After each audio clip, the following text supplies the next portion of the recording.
Pemirsa, kita lanjutkan kembali bahasan kita dalam Tabligh Akbar dengan mengambil tema yaitu menuntut ilmu di bulan Ramadan. Dan pada segmen ini biar suasana nampak segar ya, soalnya mendekati berbuka puasa bukan kelihatan seger-seger ini. Coba kalau kamera ngelihat satu persatu ini mulai kelihatan berkeringat semuanya. Kita akan mencoba untuk interaktif, baik berada yang berada di masjid ini, kemudian juga untuk jemaah yang ada di rumah. Pada segmen ini kita akan mengadakan yaitu segmen tanya jawab. Kami persilakan kepada yang di rumah untuk mengajukan pertanyaan seputar tema bahasan kita. Kami persilakan terlebih dahulu kepada Bapak Andi yang ada di Kuningan. Halo, assalamualaikum. Waalaikumsalam. Baik, silakan Bapak Andi. Bapak Denny. Bapak Denny. Silakan sampaikan pertanyaan. Assalamualaikum Habib. Waalaikumsalam warahmatullahi. Habib, saya ingin bertanya masalah perbedaan-perbedaan yang terdapat dalam Al-Quran, seperti perbedaan tanda wakaf di suatu referensi Al-Quran Utsmani dengan Al-Quran versi lainnya. Saya mendapat perbedaan sedikit beda wakaf gitu, secara berhentinya itu yang satu Al-Quran ada, yang satu lagi nggak ada. Nah, bagaimana cara menanggapi perbedaan Al-Quran seperti itu Habib?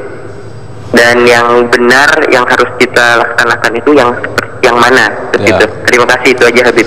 Baik, terima kasih Bapak yang telah mengajukan pertanyaan tadi. Perbedaan-perbedaan dalam Al-Quran, baik cara membacanya, kemudian juga bentuk-bentuk hurufnya. Nah, ini memang bahasan ini mungkin seperti yang Habib bilang tadi, ini butuh waktu 20 hari sebenarnya untuk membahas masalah ini.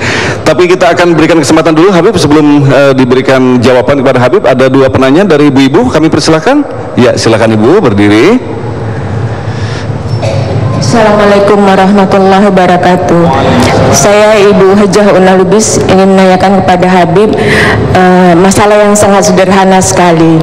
Tadi seperti penjelasan Habib, di bulan Ramadan ini baiknya kita memang banyak membaca daripada melakukan aktivitas-aktivitas lain yang bisa mempengaruhi ibadah puasa kita. Antara lain adalah membaca Al-Quran, melakukan tadarus. Saya melihat ada dua cara yang dilakukan oleh kaum muslimin dan muslimat. Yang pertama, membaca satu persatu dan yang lain menyimak. Rasanya yang seperti ini bagus sekali. Jadi kita mengetahui apa kesalahan tajwid kita, baik mahraj, gunnah ataupun matnya. Dan yang satu kelompok lagi secara bersamaan. Sementara di dalam kelompok itu banyak yang belum memahami membaca Al-Quran. Kira-kira bagaimana tanggapan Habib? Terima kasih. Assalamualaikum warahmatullahi wabarakatuh. Waalaikumsalam. Satu lagi dari ibu-ibu. Baik, silakan Mbak berdiri. Assalamualaikum warahmatullahi wabarakatuh. Nama saya Fitri. Saya ingin bertanya kepada Habib, bagaimana apabila satu penyakit ada obatnya yang baru diketemukan tapi dari bahan yang haram, misalnya darah, seperti itu Habib. Bagaimana tanggapan Habib? Assalamualaikum warahmatullahi wabarakatuh. Waalaikumsalam. Mungkin cukup 3 penanya karena waktu kita tidak terlalu banyak, ada sekitar 10 menitan. Habib, kami persilakan untuk menjawab satu persatu Habib. Ya, alhamdulillahirabbil alamin. Wassalatu wassalamu ala sayyidil mursalin wa ala alihi wa sahbihi ajmain. Bapak saudara Dedi di Kuningan ya, Kuningan Jawa Barat, bukan Kuningan sini, Kuningan Jawa Barat jauh. Yang mempertanyakan masalah ini, betul memang di dalam mengucapkan makhraj itu ada yang diberi tanda wakaf, ada cetakan yang tidak diberikan padanya tanda wakaf. Wakaf, jika kita berhenti di tempat itu, maka bacaan kita tidak perlu mengulang dari ayat atau kalimat sebelumnya, langsung lanjut.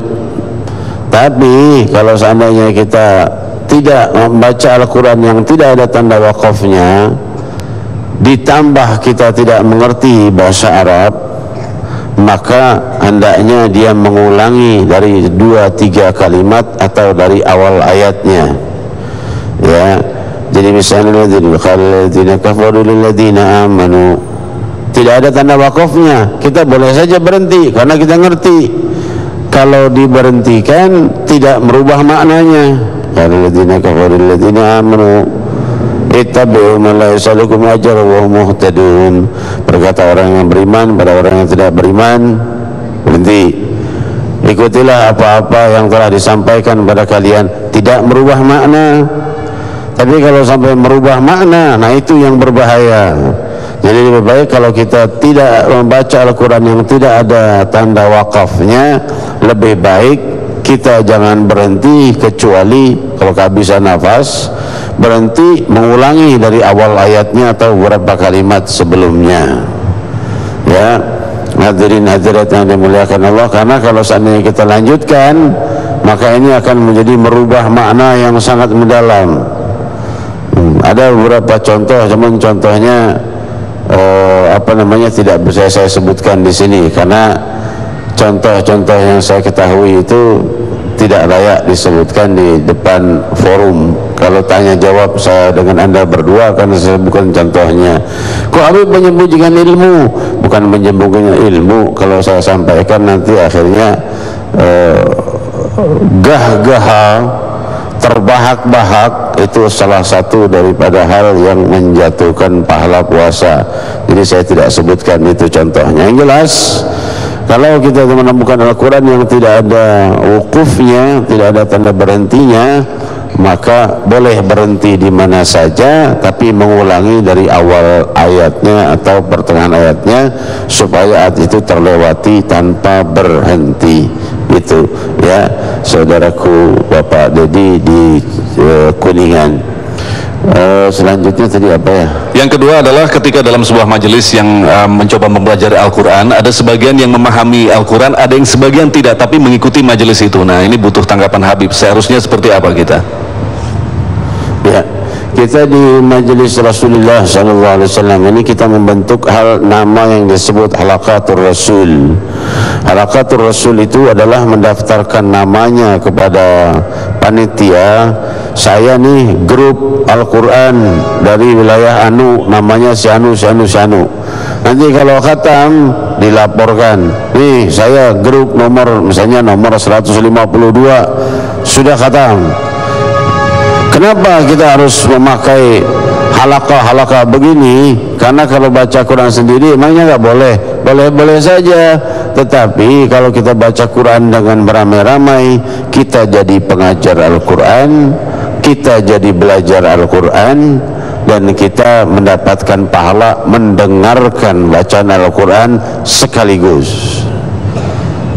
Teman kita salah, kita yang betulin, berarti kita pengajar Al-Quran.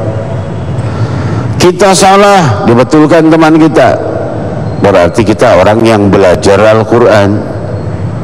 Teman kita salah, kita yang betulin, berarti kita jadi guru Al-Quran. Tiga hal ini terpadu di dalam satu kelompok yang saling membenarkan dan saling mengajari di antara kelompok Al-Qurannya masing-masing. Makanya minimal 3 orang. Gitu, saudara-saudariku yang muliakan. Jadi mulia sekali ini Halaqatul Quran. Gak usah ikut Halaqatul Rasul kalau nggak mau, tapi bikin halaqah di rumahnya masing-masing. Ada pertanyaan lagi dalam hal ini. Muncul pertanyaan, Bib, kita ini punya satu kesatuan halaqah yang sangat terikat satu sama lain. Boleh nggak, Bib, kalau kita pakai dari kejauhan baca Qurannya? Saya bilang, gimana pakai telepon? Bukan, Bib, pakai apa namanya tuh, bahasa Sundanya apa namanya? Bahasa Sunda. Webcam. Telepon yang disatukan, telepon apa namanya? Telepon konferensi. Telekonferensi. Konferensi, yang satu di Kuningan, yang satu di mana di Jakarta, yang satu di Bogor, satu di Jakarta, satu halaqah, masing-masing dengar suara temannya. Telepon konferensi dengan handphonenya. Oh, teman itu salah tuh, dibenerin. Orangnya berjauhan, itu boleh-boleh saja. Hati-hati aja yang ikut teman konferensi, telepon konferensinya, nanti jangan udah di alam barzakh lagi ikut ngaji. Ya, hati-hati. Baik, Habib, kita lanjutkan pertanyaan yang terakhir, Habib. Bagaimana pengobatan dengan sesuatu yang haram? Seperti darah. Jadi pengobatan dengan sesuatu yang haram. Pengobatan yang menggunakan hal yang haram. telah di dalam mazhab Syafi'i dan sebagian mazhab selainnya memperbolehkan pengobatan dengan hal yang haram kalau tidak ada obat lainnya yang ditemukan. Jadi kita hidup di satu negeri di Indonesia ini, misalnya kita punya penyakit, suatu penyakit yang tidak ada obatnya di Indonesia, dan kecuali dengan hal-hal yang haram, ya, misalnya dengan hal-hal yang tidak dihalalkan oleh Allah. Mungkin di dunia sudah ada obatnya, karena Allah SWT tidak menurunkan satu penyakit kecuali menurunkan obatnya. Tapi kan kita nggak tahu obatnya di mana dan apa. Di wilayah kita, di kampung kita, di kota kita, kalau penyakit ini obatnya yaitu, kira-kira begitu. Dan hal itu haram. Selama membahayakan kesehatan kita, maka itu dimaafkan selama mengancam nyawa kita. Tapi kan Bib, pasti ada obatnya yang halal, cuman kita nggak tahu. Itu dimaafkan karena kamu tidak tahu obatnya di mana dan mencari obatnya kemana. Demikian kira-kira. Baik, terima kasih Habib. Itulah tadi ketiga pertanyaan yang telah dijawab oleh Habib, dan kami yakin barangkali masih juga ada yang kekurang jelasan. Nanti bisa barangkali kalau ada waktu akan berdialog sendiri dengan Habib, mungkin kalau ada waktu. Dan yang jelas kami berharap dengan satu tema yang kita angkat di kesempatan kali ini, mempelajari ilmu di bulan suci Ramadan, yaitu mempelajari ilmu Al-Quran. Insya Allah ini adalah merupakan semangat bagi kita bersama untuk terus mempelajari ilmu, membuka luasnya lautan ilmu Islam, tentu saja masih di acara yang Anda cintai, yaitu Tabligh Akbar. Tetaplah bersama kami.